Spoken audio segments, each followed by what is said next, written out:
Olá, você está no programa Consciência Espírita e no programa de hoje você vai descobrir que a verdade nunca morre.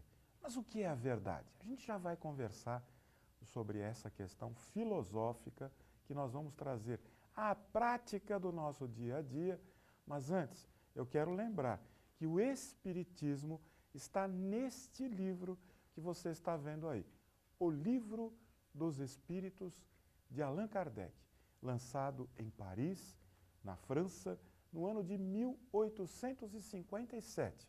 Ele responde aquelas questões seculares. Quem somos?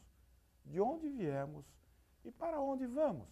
As respostas estão no Livro dos Espíritos de Allan Kardec. E eu preciso dizer, é uma leitura obrigatória para quem deseja conhecer em profundidade a doutrina salvadora dos espíritos.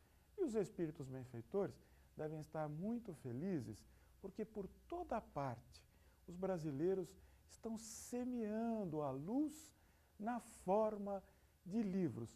Veja este lindo livro, A Verdade Nunca Morre, lançado originalmente em inglês na Inglaterra para os Estados Unidos e outras partes do mundo e que no Brasil ganhou agora uma tradução.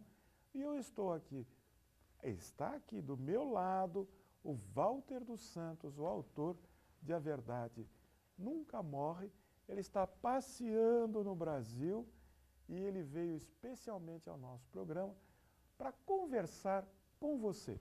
Tudo bem, Walter? Tudo bom, Afonso. Obrigado pelo convite. É um prazer estar aqui. Saudades do Brasil? Muito. Sempre, sempre, sempre. A saudade nunca morre? A saudade, como a verdade, nunca morre. Walter, esse livro, A Verdade Nunca Morre, tem um título muito forte. Sim. E isso é importante porque para nós, você, para mim, que somos espíritas, nós sabemos que o caminho para alcançar a nossa libertação espiritual é a verdade. E Jesus nos disse, eu sou o caminho, a verdade e a vida. Então, caminhando ao lado de Jesus, seguindo o seu exemplo, nós vamos nos libertar do sofrimento e da dor. Há muito sofrimento no seu livro, eu já li. Mas, por um outro lado, há muita felicidade. E já estou falando de uma personagem. De uma personagem. Conta um pouquinho para nós, para os amigos que estão em casa, que estão nos prestigiando. Tem muita gente assistindo no local de trabalho, na hora, não é, do intervalinho. E tem muita gente assistindo também pelas gravações. Conta para nós, A Verdade Nunca Morre. Como esse livro nasceu? Olha, o livro, como você disse no começo do programa, Afonso, ele nasceu na Inglaterra, né? Eu escrevi todo em inglês. E a ideia foi, a princípio, de escrever uma redação para uma amiga minha inglesa. Por quê? Porque é o seguinte, eu estou na Inglaterra faz 10 anos, e o que eu sinto na Inglaterra é essa falta de fé em Deus, do povo inglês acreditar em Deus. E essa minha amiga inglesa, Lucy, mesma idade que eu, a mãe dela desencarnou. E elas eram muito amigas. A mãe dela desencarnou faz um pouco antes do livro nascer, né? Um ano antes do livro nascer. E ela sofreu muito. E como eu perdi minha mãe, né? Não perdi, mas minha mãe desencarnou quando eu era pequeno, eu sei a dor. Aos 8 anos de idade. Eu tinha 8 anos de idade. Mamãe? Minha mãe, Maria Lúcia, tinha 30 anos. Jovem. Jovem, a minha idade de hoje. Foi um choque para você. Foi um choque para a família inteira. Para a família, papai. Todo mundo. E foi um sofrimento muito grande que hoje em dia eu olho para trás e falo aprendizado, né? Que é aprendizado de vida. Então, essa minha amiga sofreu muito.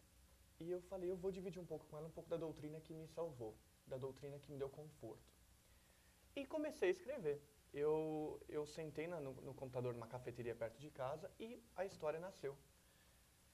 Primeiro capítulo, segundo dia, segundo capítulo, e foi indo. 9 meses depois, em vez de ser uma redação para uma amiga, acabou sendo um livro. Mas você bebeu bastante café, então? Foi bastante café.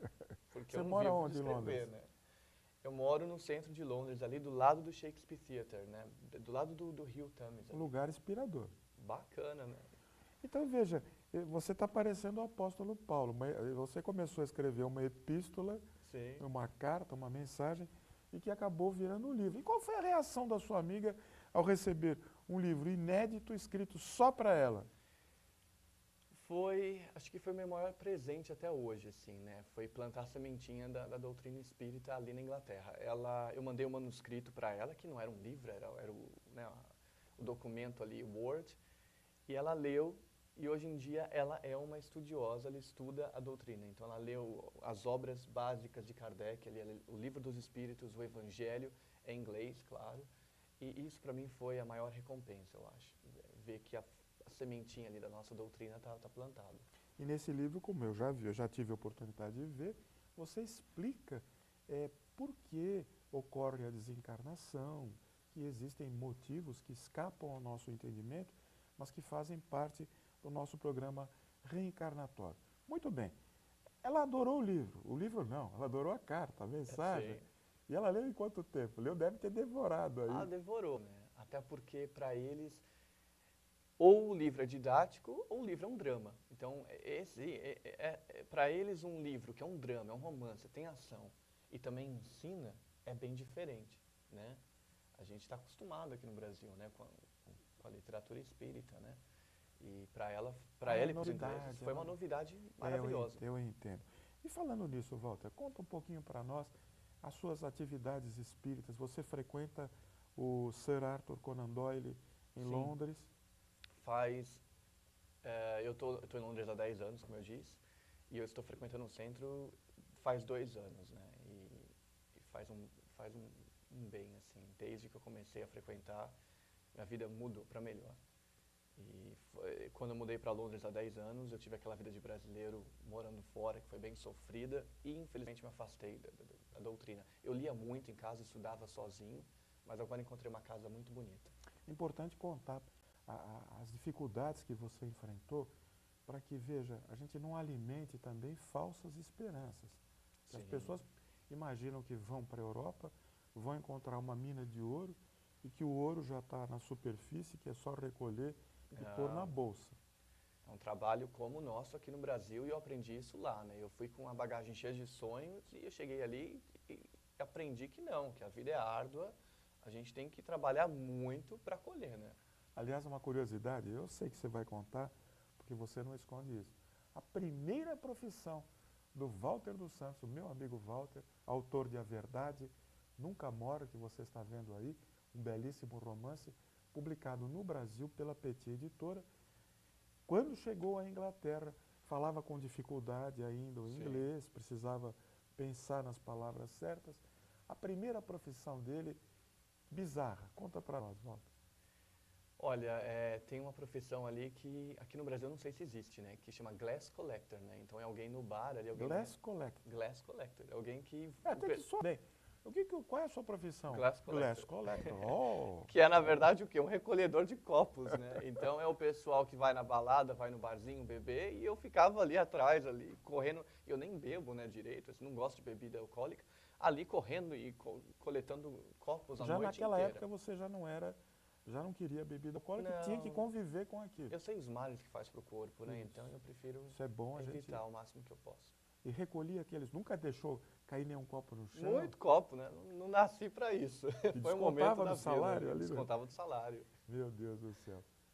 Olha, eu queria dizer para você, Walter, a minha excelente impressão com a mensagem deste livro, A Verdade Nunca Morre.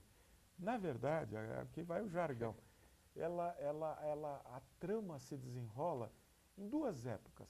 Na Londres de hoje, da atualidade, e em Liverpool, uma cidade a cerca de 280 quilômetros de Londres, um porto muito famoso, uma região econômica estratégica para a Inglaterra, e em Liverpool, 1822, século XIX, que se desdobram os atos cometidos pelos mesmos personagens que irão se refletir dezenas de anos depois no momento presente. Gina, Michael, Paul. Mas eu não vou contar a história agora. Nós vamos fazer um breve intervalo e eu volto daqui a pouquinho com A Verdade Nunca Morre.